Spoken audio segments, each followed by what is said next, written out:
And so it's excited to have you here. Thank you so much for being here today. Kevin, I'm so Holy Ghost happy to be here. I'm looking forward to getting to know your audience more, being able to spend time with you here and talk about something that's so critical as it pertains to the election. Yeah, it's cool. Tell us a little bit about yourself. You are a pastor in Detroit.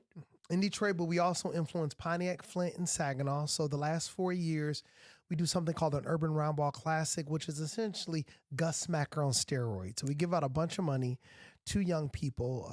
We also do 18 and up. And it doesn't matter if you're a basketball player. The whole goal is to have enough young people there for me to tell my story and also give them full ride scholarships to Rochester Christian University, Hillsdale, Spring Arbor, and we work with a few other universities. That's awesome. Give us a little background on your story. How long have you been a pastor for? Yep. So I preached my first sermon when I was 19 years old. Do you recall the content? I do remember. It was 1 Timothy chapter number 6. It was about letting no man despise your youth. I remember that. I'll never forget that. It's the first sermon. I was scared. I actually was preaching my youth group in the biggest and largest church in Detroit at the time, which was Straight Gate Church.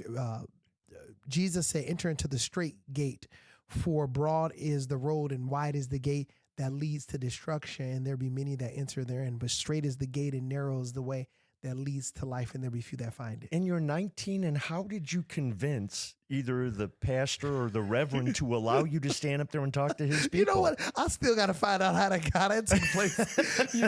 But just to be frank with you, Kevin, I was a street pharmacist, man. I was a drug dealer, and my dad, he was in good drugs.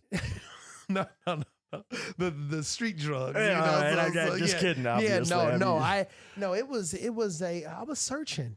I was really searching for someone to tell me good job, even though I was doing the wrong thing. And my dad being in prison for murder, I was looking for that affirmation. I believe a lot of Black young men, they look for affirmation. That's why they go into the school of the streets. I say that I'm a student of the streets because I remember when my dad wasn't around, I was looking for someone to affirm me, whether it be the guy up the street who was dealing drugs or the guy up the street who was shooting guns. I was in my first drive-by when I was 11 years old on a corner of Kilbourne and Queen in the city of Detroit. So I remember that day, playing Atari video games. Heck right? yeah.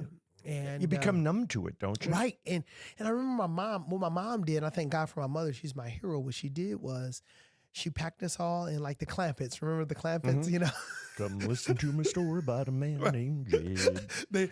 My mom packed us all in, my younger brother, my older sister, and I. She moved us to a city called Fraser. Fraser, Michigan. Fraser, Michigan.